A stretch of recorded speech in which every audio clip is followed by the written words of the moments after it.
আসসালামু আলাইকুম। অবশেষে গাভীটা আমরা বিক্রি করে দিলাম। গাভীটা আমরা আসলে অনেক চেষ্টা করেও খামারে রাখতে পারলাম না। কেন রাখতে পারলাম না সেটাই জানাচ্ছি। আসলে গাভীটা আমাদের দুধের জন্য অনেক ভালো একটা গাভী ছিল, কিন্তু আমরা এই গাভীটাকে অনেকবার বীজ দেওয়ার পরেও এই গাভীটা আসলে কনসেপ্ট করতেছিল না। তো আমরা আসলে একে প্রায় গত 6 মাস ধরে বীজ দিচ্ছি, কিন্তু আসলে কনসেপ্টই করতেছে না। তাই বাধ্য হয়ে এই গরুটাকে আমরা বিক্রি করে দিয়েছি। মূলত এখন যেহেতু রমজান মাস, এই মাসে আসলে মাংসের চাহিদা একটু বেশি থাকে, সামনে রোজার ঈদ। এই কারণে আর কি এখন যেহেতু মাংসের দাম ভালো আছে, এই জন্য আমরা এই গরুটা এই সময় বিক্রি করছি। গাভীটাকে আমাদের রাখার খুব ইচ্ছে ছিল, কারণ এই গাভীটা থেকে আমরা প্রায় 15-16 লিটার পর্যন্ত দুধ দহন করছি ফার্স্ট ল্যাকটেশনে। কিন্তু এর পরবর্তীতে আমরা একে প্রায় 10 থেকে 12 বার বীজ দিয়েছি, কিন্তু কনসেপ্টই করতেছে না। বাধ্য হয়ে আসলে আমাদের আর কোনো উপায় ছিল না, আমরা এই গরুটাকে বিক্রি করছি। তবে আমরা এই গরুটাকে বিক্রি করার আগ পর্যন্ত আমরা এটাকে আবার চেক দিয়েছিলাম আসলে কনসেপ্ট করছে কিনা, কিন্তু কোনোভাবেই আসলে সে কনসেপ্ট করে নাই। বাধ্য করছে আমাদের ডেয়ারি খামারেদের এই একটা বড় সমস্যা। আপনার ডেয়ারি খামারে যদি গাভী কনসেপ্ট না করে, সে যদি প্রেগনেন্ট না হয়, তাহলে কিন্তু আপনার ডেয়ারিতে লাভ করা অসম্ভব। কারণ ডেয়ারিতে মূল লাভটাই আছে বাচ্চা থেকে।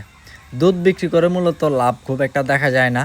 দুধ বিক্রি করে হয়তো খামার পরিচালনা করা যায়, খামারের খরচ বহন করা যায়, কিন্তু লাভ যদি করতে হয় সেক্ষেত্রে অবশ্যই বাচ্চা লাগবে, এবং সেজন্যই গরুকে কনসেপ্ট করতে হবে। কিন্তু কনসেপ্ট না করলে সেই গাভী যদি খামারে রাখা হয়, তখনই সেই গাভী থেকে আসলে লোকসান আসে। আমাদের এই গাভীটা বাচ্চার বয়স 1 বছরের উপরে হয়ে গেছে, কিন্তু আমরা একে আসলে কনসেপ্ট করাইতে পারিনি। আমরা এই গাভীটা মূলত কসাইয়ের কাছে বিক্রি করে দিছি, ওনারা মাংসর দরে কিন্তু এই গাভীটা নিয়ে গেছে, এবং আমরা এই গরুটা 1,45,000 টাকা দামে বিক্রি করছি।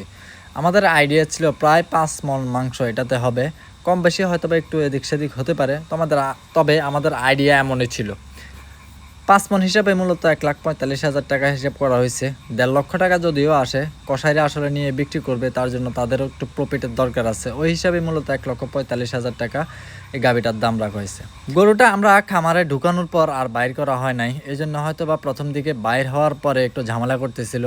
আর তাছাড়া গরুটা দিনের বেলা বাইর করা হয় নাই, রাতের বেলায় বাইর করা হয়েছে। রাত প্রায় 11টার দিকে গরুটা বাইর করা হয়েছে। তবে ওনারা যারা গরু নিতে আসছে, ওনারা এক্সপার্ট আছে, এই জন্য ওনাদের কাছে খুব একটা ঝামেলা করতে পারে নাই। পায়ের মধ্যে রশি দিয়ে বাঁধ দিয়ে নিছে, এই জন্য গরু উনি একাই নিতে পারছিল। প্রথম দিকে একটু লাফালাফি করলো, পরবর্তীতে তার খুব একটা ঝামেলা করে নাই। তো যাদের ডেয়ারি খামার আছে, এদিকটা একটু লক্ষ্য রাখবেন, গাভী যাতে কনসেপ্ট করে। সবাই ভালো থাকবেন।